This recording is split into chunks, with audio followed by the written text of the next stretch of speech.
સુરતની ઉત્તરાયણ પોલીસે લિફ્ટના કેબલ ચોરી કરતા એક ઈસમની ધરપકડ કરી છે. આરોપી નવા પ્રોજેક્ટમાં જ્યાં લિફ્ટનું કામ ચાલુ હોય ત્યાંથી કેબલ ચોરી કરતો હતો. સુરતમાં 3.5 લાખના લિફ્ટ કેબલ ચોરી કેસનો ભેદ ઉકેલવામાં પોલીસને સફળતા મળી છે. ઉત્તરાયણ પોલીસે એક ઈસમની ધરપકડ કરી છે. કેબલ સળગાવી પુરાવાનો નાશ કરનાર આરોપી વિરુદ્ધ પોલીસે ગુનો નોંધ્યો હતો. નવી બનતી સાઇટમાંથી 5 બોક્સ કેબલની ચોરીનો ગુનો ઉત્તરાયણ પોલીસ મથકમાં નોંધાયો હતો. આ મામલે પોલીસે કોપર વાયર કેબલમાંથી કાઢી અને વેચવાનું કામ કરતા આરોપીની ધરપકડ કરી છે.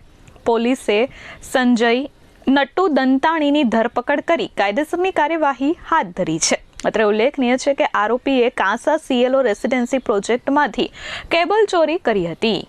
ગત તારીખ 7/6/2026ની રાત્રિ દરમિયાન મોટા વરાછા ખાતે આવેલ અવધ પલ્સબરી નામની સોસાયટીની બાજુમાં નવી બનતી એક સાઇટમાંથી કોપર વાયરની ચોરી જે લિફ્ટમાં વપરાવવામાં આવતી હોય છે તે કોપર વાયરની ચોરીની ઘટના બનેલ. ઘટનાની જાણ થતાં FIR દાખલ કરી કાયદેસરની કાર્યવાહી કરવામાં આવેલી તથા ચોરને પકડવા માટે ઉત્તરાયણ પોલીસની ટીમો કાર્યરત થયેલ.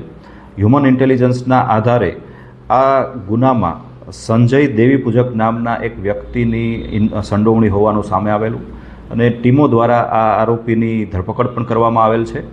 આરોપી અગાઉ પણ ચોરીની ઘટનામાં લિંબાયત પોલીસ સ્ટેશન ખાતે એરેસ્ટ થયેલ, ત્યાં પણ ચોરીની ઘટનાને અંજામ આપેલો.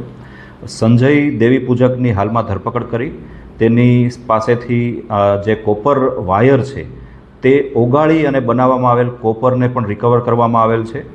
એની સાથે અન્ય એક આરોપી જે સંડોવાયેલો હતો તેની હાલમાં તપાસ અને તેની ધરપકડ કરવાની કાર્યવાહી ચાલુ છે.